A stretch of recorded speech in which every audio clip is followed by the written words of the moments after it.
కార్యకర్తలు కొద్దిగా ఎంత జరిగింది అమ్మ కొద్దిగా కార్యకర్తలు ఇంకా ఏమనుకోవద్దు, మీతో కలుస్తానండి. ఇది ప్రెస్ మీట్ అయినాక అందరినీ కలుస్తా. కొద్దిగా విలేకరుల మీద పడకండి దయచేసి. కార్యకర్తలు కొద్దిగా 5 నిమిషాలు టైం అయింది.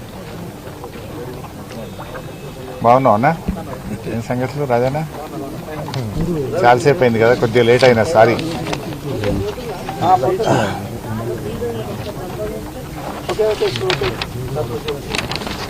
మీడియా మిత్రులందరికీ నమస్కారం. ఇప్పుడు దేవాదుల పంప్ హౌస్ లో భాగంగా మనం ఉన్నటువంటి ప్లేసు దేవన్నపేట పంప్ హౌస్. ఇది దేవాదుల ప్రాజెక్ట్ లో దేవన్నపేట పంప్ హౌస్ దగ్గర మనం ఉన్నాం. లోపలికి వెళ్ళి చూస్తే 3 మోటార్లు ఆఫ్ అయినాయి. 3 మోటార్లు కూడా పనిచేయడం లేదు. గోదావరి నదిలో కావలసినంత నీళ్ల ప్రవాహం ఈరోజు ఉంది. ఈరోజు కూడా సమ్మక్క బ్యారేజ్ దగ్గర 16,000 క్యూసెక్కుల నీళ్లు పోతా ఉన్నాయి. నదిలో నీళ్లున్నాయి, రైతాంగానికి నీళ్లు అవసరం ఉంది.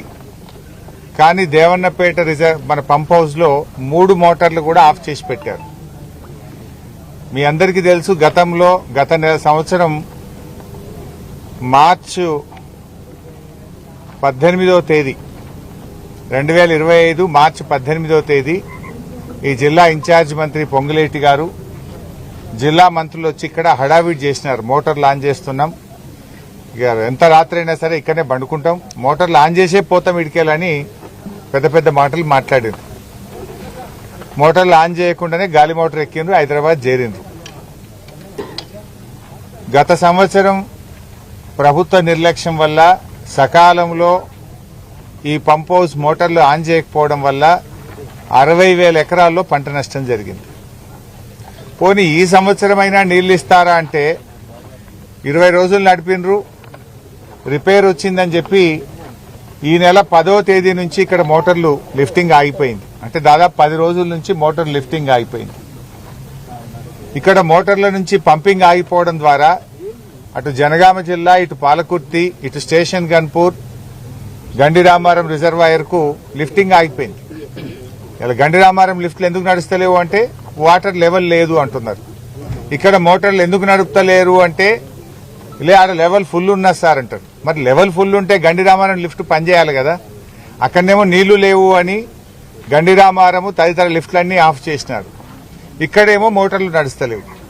అసలు విషయమేందో తెలుసుకుందామని చెప్పి మేము దేవన్నపేట పంప్ హౌస్కి వస్తే రిపేర్ వచ్చింది సార్, మాకు సాఫ్ట్వేర్ ప్రాబ్లం వచ్చింది, మాకు మోటార్లలో ప్రాబ్లం వచ్చింది అని చెప్తున్నారు. గత సంవత్సరం మంత్రులు వచ్చి హడావిడిగా మేము థర్డ్ ఫేజ్, అసలు ఈ థర్డ్ ఫేజ్ చేసిందే బీఆర్ఎస్ పార్టీ. 99.5% పనులు బీఆర్ఎస్ పార్టీయే పూర్తి చేసింది. కేవలం ఒక 1%, 0.5% పనులే మిగిలి ఉండే. ఆ పైన రూఫ్ ఒకటి, కొద్దిపాటి కనెక్షన్స్ తప్ప 99% బీఆర్ఎస్ ప్రభుత్వమే ఈ పనులన్నీ పూర్తి చేసింది. వరల్డ్స్ లార్జెస్ట్ టనల్ ఇది. సింగిల్ టనల్ ఒకటి ఎక్కడైనా కట్టిందంటే ఇదే టనల్.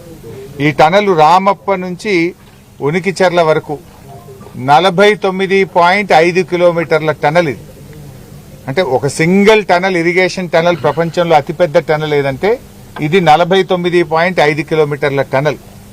ఎన్నో వ్యయ ప్రయాసాలకు, ఎన్నో ఇబ్బందులు వచ్చినా, ఎన్నో ఛాలెంజెస్ ను కూడా ఎదుర్కొని ఈ టనల్ ను బీఆర్ఎస్ ప్రభుత్వం పూర్తి చేసింది.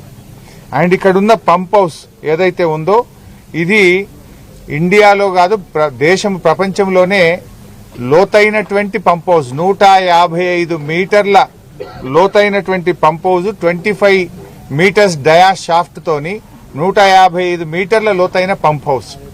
ఇవన్నీ కూడా బీఆర్ఎస్ హయాంలోనే పూర్తి చేశాం. కానీ ఇలా కాంగ్రెస్ పార్టీ నిర్లక్ష్యం వల్ల వరంగల్ జిల్లాలో దేవాదుల రైతులకు తీవ్రమైన అన్యాయం జరుగుతూ ఉంది. ఆ రోజు దేవాదులకు అన్యాయం చేసింది కాంగ్రెస్ పార్టీ. 10 ఏళ్ల కాంగ్రెస్ పాలనలో దేవాదుల ప్రాజెక్టు పనులు నత్తనడిక నడిచాయి. మళ్లీ ఈ రోజు కాంగ్రెస్ ప్రభుత్వం అధికారంలోకి వచ్చి 2.5 సంవత్సరాలుగా వస్తుంటే దేవాదుల ప్రాజెక్టు పనులు ఎక్కడేసిన గొంగల అక్కడే అన్నట్టు 2.5 సంవత్సరాలుగా అంగుళం కూడా ముందుకు పోవడం లేదు. అసలు దేవాదుల ప్రాజెక్టును అద్భుతంగా తీర్చిదిద్దింది కేసీఆర్ గారు. ఆ రోజు గతంలో దేవాదుల ప్రాజెక్టును నాటి తెలుగుదేశం కాంగ్రెస్ పాలనలో అక్కడ నది మీద బ్యారేజ్ లేకుండా నది ప్రవాహంలోనే నీళ్లు తీసుకుంటామంటే 100 రోజులు కూడా నదిలో నీళ్లు అందని పరిస్థితి, 100 రోజులు కూడా దేవాదుల మోటార్లు పనిచేయని పరిస్థితి. కానీ కేసీఆర్ గారు బాగా ఆలోచించి సమ్మక్క బ్యారేజీని కట్టిన తర్వాత సంవత్సరంలో 365 రోజులు దేవాదుల నుంచి నీళ్లు తీసుకునే విధంగా బీఆర్ఎస్ ప్రభుత్వం పనిచేసింది. ఇలా సమ్మక్క బ్యారేజ్ కట్టడం వల్లనే 365 రోజులు దేవాదుల పంపింగ్ చేసుకునే అవకాశం వచ్చింది. ఇలా ఆనాడు 25 టీఎంసీలు మాత్రమే దేవాదులకు నీటి కేటాయింపులుంటే నాటి కేసీఆర్ గారి ప్రభుత్వం దేవాదుల నీటి కేటాయింపులను 60 టీఎంసీలకు పెంచి ఈ జిల్లాలో 6.5 లక్షల ఎకరాలకు దేవాదుల కింద నీళ్లు ఇవ్వడానికి ప్రణాళికలు చేసింది, పనులు చేసింది బీఆర్ఎస్ ప్రభుత్వం. ఉమ్మడి ఆంధ్రప్రదేశ్ లో అంటే 15 ఏండ్ల తెలుగుదేశం కాంగ్రెస్ రెండు ప్రభుత్వాలు కలిపి దేవాదుల కింద ఇచ్చిన ఆయకట్టు కేవలం 47,000 ఎకరాలు. కానీ బీఆర్ఎస్ ప్రభుత్వం వచ్చిన తర్వాత ఆ ఆయకట్టును 3,17,000 ఎకరాలకు మేము పెంచాం. 47,000 ఎకరాల నుంచి దేవాదుల ఆయకట్టును బీఆర్ఎస్ హయాంలో 3,17,000 ఎకరాలకు మేము పెంచడం జరిగింది. మరి 2.5 ఏళ్లైంది కాంగ్రెస్ గవర్నమెంట్ వచ్చి, ఒక్క ఎకరానికి అదనంగా నీళ్లు ఇచ్చిండ్రా? ఉన్న మోటార్లు కూడా మీకు నడపచేతనైతలేదు. పోయిన సంవత్సరం మీ అందరికీ తెలుసు బీఆర్ఎస్ పోరాటం చేసింది. భీమ్ గన్పూర్ దగ్గర యాసంగి సీజన్ లో మోటార్లే ఆన్ చేయలే. ఎందుకు ఆన్ చేయలేదు అంటే 8 కోట్ల రూపాయలు మెయింటెనెన్స్ డబ్బులు కాంట్రాక్టర్ కి ఇవ్వలేదు గనక మోటార్లు ఆన్ చేయలేదు.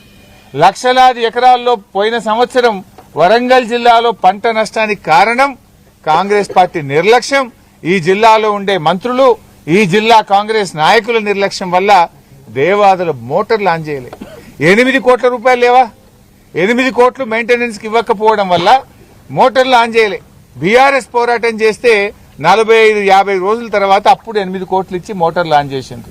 45-50 రోజుల్లో ఎన్ని నీళ్లు లిఫ్ట్ చేస్తుండే, ఎన్ని లక్షల ఎకరాలకు నష్టం చేసిండ్రు? దాదాపు 700-800 కోట్ల రూపాయల పంట నష్టం గత సంవత్సరము జరిగింది. ఇప్పుడు కూడా మా బాధ ఏంటంటే మీరే సాక్ష్యం, లోపల పోయి చూస్తే 3 మోటార్లకు 3 స్విచ్ ఆఫ్ ఉన్నాయి. యాసంగి పంట లక్షల ఎకరాల్లో వరంగల్ జిల్లాలో, కరీంనగర్ జిల్లాలో వరి సాగు చేస్తా ఉన్నారు. ఎందుకు మోటార్లు బంద్ చేసినారు? ఇది నిర్లక్ష్యం కాదా? ఈ టైంలో మోటార్లు బంద్ చేస్తారా? నదిలో నీళ్లున్నాయి, చూస్తే దేవన్నపేట పంప్ హౌస్ లో 3 మోటార్లు బంద్ ఉన్నాయి. గతంలో కూడా మంత్రులు వచ్చి హెలికాప్టర్ వేసుకొని వచ్చి ఈయనే వంటాం, ఈయనే ఉంటాం, మోటార్లు ఆన్ చేసిపోతామని ఉత్తగానే పోయినరు.